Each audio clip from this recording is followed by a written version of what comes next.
ஜோதிட நேயர்கள் அனைவருக்கும் வணக்கம். இன்னைக்கு நம்ம சேனல்ல என்ன பார்க்க போறோம் அப்படின்னு பாத்தீங்கன்னா, ஜூலை 14ஆம் தேதி சர்வ அமாவாசையானது வருகிறது. இந்த அமாவாசை பாத்தீங்கன்னா ரொம்பவே சக்தி வாய்ந்த ஒரு அமாவாசை அப்படின்னு சொல்லியிருக்காங்க. நிறைய பேருக்கு அமாவாசை என்று என்னென்னலாம் செய்யலாம், என்னென்னலாம் செய்யக்கூடாது அப்படின்ற ஒரு விஷயம் தெரியாமலே இருக்காங்க. நிறைய பேர் பார்த்தீங்கன்னா இந்த அமாவாசையில முன்னோர் வழிபாடு கூட செய்யாமல் இருக்காங்க. ஆனால் நீங்க செய்யக்கூடிய ஒரு முக்கியமான தவறு என்ன அப்படின்னு பார்த்தீங்கன்னா, ஒவ்வொரு அமாவாசை நாளிலுமே நீங்க முன்னோரை நினைத்து அவர்களுக்கான வழிபாடு கண்டிப்பா செய்யணும் அப்படின்ற ஒரு தகவலை சொல்லியிருக்காங்க. இந்த விஷயம் பார்த்தீங்கன்னா ஜோதிட ரீதியாகவும் சரி, சாஸ்திர ரீதியாகவும் சொல்லியிருக்கக்கூடிய ஒரு முக்கியமான விஷயங்க. இன்றைய அளவும் பார்த்தீங்கன்னா நிறைய பேர் இது ஒரு சாதாரண விஷயம், இது எதற்கு செய்யணும் அப்படின்னு யோசிக்கிறாங்க. உங்களுடைய முன்னோர்களை நினைத்து நீங்க தான் இந்த முன்னோர் வழிபாடு கண்டிப்பா செய்யணுங்க. முன்னோர் வழிபாடு செய்யாமல் இருக்கவங்களுடைய வாழ்க்கையில பார்த்தீங்கன்னா நிறைய கஷ்டங்கள், நிறைய துன்பங்கள், நிறைய பிரச்சனைகள், நிறைய சிக்கல்கள், இந்த மாதிரி நிறைய ஒரு சூழலை சந்தித்து வந்திருப்பாங்க. ஆனா அவர்களுக்கு தெரியாது முன்னோர் வழிபாடு தவறி இருப்பதால் தான் இந்த மாதிரி பிரச்சனை வருது அப்படின்னு தெரிவதற்கான வாய்ப்பு கிடையாதுங்க. ஸோ தெரியாதவர்கள் இருந்தீங்கன்னா கண்டிப்பா இந்த வீடியோ மூலம் தெரிந்து கொண்டு பயன் பெறுங்க. பொதுவாகவே அமாவாசை அந்த நாளில் நீங்க முன்னோர் வழிபாடு கண்டிப்பா செய்தியாகணும். இந்த ஜூலை 14ஆம் தேதி வரக்கூடிய அமாவாசை நாளில் எதையெல்லாம் செய்யலாம், எதையெல்லாம் செய்யக்கூடாதுன்னு முதல்ல பார்த்துட்டு அதன் பிறகு உங்களுடைய ராசிக்கு என்ன மாதிரியான பலன் கிடைத்திருக்கு என்பதை விரிவாக பார்க்கலாங்க.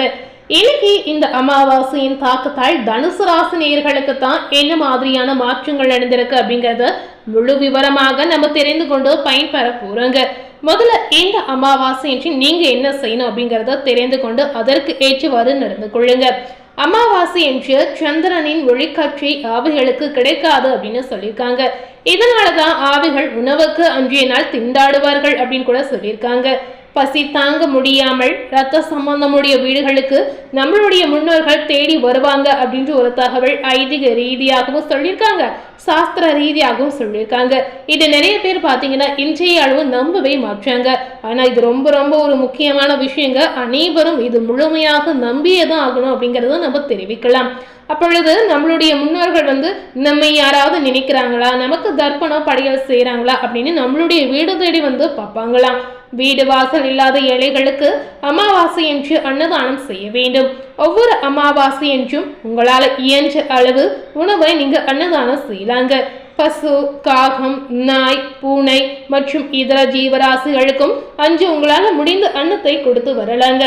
அமாவாசை என்று பிதுர் தர்ப்பணம் மற்றும் அன்னதானம் ஆகியவற்றை குலதெய்வம் இருக்கும் இடத்துல செய்வதுதான் நல்லது. முடியாதவர்கள் உங்களுடைய இஷ்ட தெய்வம் இருக்கும் இடத்துல செய்யலாம். அதுவும் முடியாதவர்கள் வீட்டில் இருந்தபடியே செய்யலாங்க.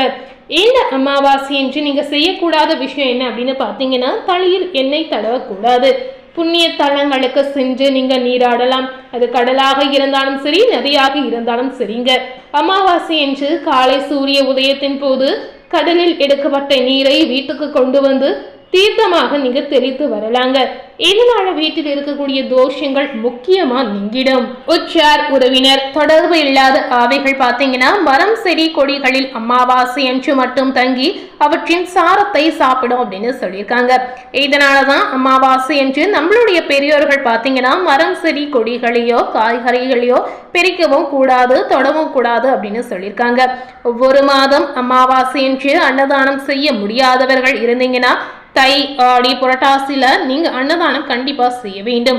புரட்டாசி அமாவாசையில செய்தால் 12 ஆண்டுகளாக அன்னதானம் தர்ப்பணம் செய்யாத தோஷங்கள் உங்களுக்கு இருந்தா கண்டிப்பா இதனால நீங்கிடும் அப்படின்னு குறிப்பாகவே சொல்லியிருக்காங்க.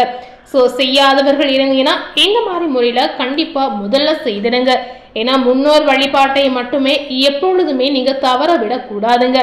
இந்த ஒரு விஷயம் கண்டிப்பா நீங்க செய்யக்கூடிய ஒரு முக்கியமான விஷயமாக பார்க்கப்படுகிறது. இதனை தொடர்ந்து இந்த அமாவாசையின் தாக்கத்தால் தனுசு ராசி நேயர்களுக்கு என்ன பலன் கிடைத்திருக்கு அப்படின்னு பாத்தீங்கன்னா, பொதுவாகவே தனுசு ராசி நேயர்கள் எந்த ஒரு எதிர்பார்ப்பும் இல்லாமல் பிறருக்கு உதவக்கூடிய ஒரு நல்ல மனம் கொண்ட நபராக இருப்பாங்க. நேர்மையும் நியாயமும் உங்களுடைய வாழ்வின் அடிப்படை அப்படின்னு சொல்லியிருக்காங்க. தன்னம்பிக்கையுடன் செயல்பட்டு கடினமான சூழ்நிலைகளையுமே எளிதாக வென்று நீங்க முன்னேறக்கூடிய ஒரு அற்புதமான குணம் படைத்த நபர் அப்படின்னு உங்களை சொல்லியிருக்காங்க. தனுசு ராசியில் இருக்கக்கூடிய உத்தியோகஸ்தாரர்களுக்கு இப்ப மன நிறைவு ஏற்படும். மேல் அதிகாரிகளின் ஆதரவும் பாராட்டும் கிடைக்க போகிறது. நீண்ட நாட்களாக எதிர்பார்த்த பதவி உயர்வு அல்லது சம்பள உயர்வுக்கான வாய்ப்பு உருவாகும். அலுவலகத்தில் புதிய பொறுப்புகள் வழங்கப்பட்டாலும் அவற்றை திறமையாக செய்து நீங்க நிச்சயமா முடிப்பீங்க. வேலைக்கு செல்லும் பெண்களுக்கு சக ஊழியர்களின் ஒத்துழைப்பு இப்ப அதிகரிக்கும். அரசு வேலைக்கு முயற்சி செய்பவர்களுக்கு நல்ல தகவல் இப்ப தேடி வரும். சேமிப்பில் கவனம் செலுத்துவது உங்களுடைய எதிர்காலத்திற்கு நன்மையை பெற்று தரும் அப்படின்னு சொல்லியிருக்காங்க. வியாபாரம் செய்யக்கூடிய நேயர்களுக்கு வியாபாரத்தில் வருமானம் தொடர்ந்து உயருங்க. புதிய வாடிக்கையாளர்கள் இப்போ உங்களுக்கு கிடைக்கலாம். பழைய பாக்கிகள் வசூலாகலாம். புதிய கிளை தொடங்கும் முயற்சி ஏதாவது செய்தீங்கன்னா அது வெற்றி பெறும் அப்படின்னு சொல்லியிருக்காங்க. சுய தொழில் செய்பவர்களுக்கு புதிய ஒப்பந்தங்கள் கிடைத்து வருமானம் அதிகரிக்கும். வெளிநாட்டு வணிக தொடர்புகள் மூலம் கூடுதல் லாபம் கிடைக்க போகிறது. தொழிலாளர்களின் ஒத்துழைப்பு உங்களுக்கு மன நிறைவை அதிகரிக்கும். குடும்ப தலைவிகளுக்கு பார்த்தீங்கன்னா குடும்பத்தில் ஒற்றுமை அதிகரிக்கும் அப்படின்னு குறிப்பாகவே சொல்லியிருக்காங்க. கணவரின் முழு ஆதரவு பெண்களுக்கு இப்ப நிச்சயமாக கிடைக்கக்கூடிய ஒரு யோகம் இருக்குங்க. பிள்ளைகளுடைய கல்வி மற்றும் வேலை தொடர்பான விஷயத்துல நல்ல செய்திகள் உங்களுக்கு மகிழ்ச்சியாக வந்து சேரலாம். வீட்டிற்கு தேவையான வசதி இப்ப அதிகரிக்கும். உறவினர்களுடைய வருகையால் உங்களுடைய வீடு பார்த்தீங்கன்னா இப்ப மகிழ்ச்சியாக இருக்க போகிறது அப்படின்னு சொல்லியிருக்காங்க. குடும்ப செலவுகளை சிறப்பாக நிர்வகித்து சேமிப்பை நிச்சயமா நீங்க உயர்த்துவீங்க. கலைத்துறையில இருக்கக்கூடிய தனுசு ராசினியர்களுக்கு புதிய படங்கள் மற்றும் நிகழ்ச்சிகளில் பங்கேற்கக்கூடிய வாய்ப்பு இப்ப கிடைக்க போகிறது. திறமைக்கு உரிய அங்கீகாரம் கூட ஒரு சில நேயர்களுக்கு கிடைக்கலாம். ரசிகர்களின் ஆதரவு அதிகரிக்கும். முக்கிய நிறுவனங்களுடன் ஒப்பந்தம் செய்யக்கூடிய வாய்ப்பு உங்களுக்கு நிச்சயமா இருக்குங்க. வருமானமும் புகழும் உயர தொடங்கக்கூடிய ஒரு யோகமும் உங்களுக்கு இருக்கிறது. தனுசு ராசியில் இருக்கக்கூடிய மாணவர்களுக்கு பாத்தீங்கன்னா கல்வியில சிறந்த முன்னேற்றத்தை இப்போ நீங்க பார்ப்பீங்க. போட்டி தேர்வுகளில் நல்ல மதிப்பெண் பெறுவீங்க. ஆசிரியர்களின் ஆலோசனை மிகுந்த பயனை பெற்று தரும். உயர்கல்வி தொடர்பான முயற்சிகள் வெற்றி பெறலாங்க. உடல் ஆரோக்கியத்துல எந்த ஒரு பாதிப்பும் கிடையாது. உடல் ஆரோக்கியம் இப்ப உங்களுக்கு சிறப்பாகவே இருக்கிறது. சோ பொதுவாகவே தனுசு ராசினியர்களுக்கு நிறைய அற்புதங்கள் கிடைத்திருக்கு. இந்த நேரம் நீங்க எந்த மாதிரி தெய்வ வழிபாடு செய்யணும் அப்படின்னு பாத்தீங்கன்னா வியாழக்கிழமை அன்று குரு பகவானுக்கு மஞ்சள் மலர் சாட்சி கடலை பருப்பு தானம் செய்து வந்தீங்கன்னா கல்வி, தொழில் மற்றும் செல்வ வளத்தை அதிகரிக்கும் அப்படின்னு குறிப்பாகவே சொல்லியிருக்காங்க. ஸோ இந்த ஒரு விஷயம் தனுசு ராசினியர்கள் மறக்காமல் செய்து பாருங்க. இதனால உங்க வாழ்க்கையில நடக்கக்கூடிய அற்புதத்தை நீங்க கண்கூடாக பார்த்து தெரிந்து கொள்ள முடியும்.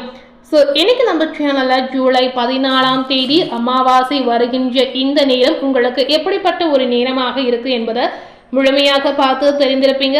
மேலும் இது போல ஒரு புதிய தகவலை தெரிந்து கொள்ளணும் அப்படின்னு நினைத்தீங்கன்னா மறக்காம நம்ம சேனலை சப்ஸ்கிரைப் பண்ணி பக்கத்தில் இருக்கக்கூடிய பெல் பட்டனையும் மறக்காம பிரஸ் பண்ணிடுங்க. தேங்க்யூ.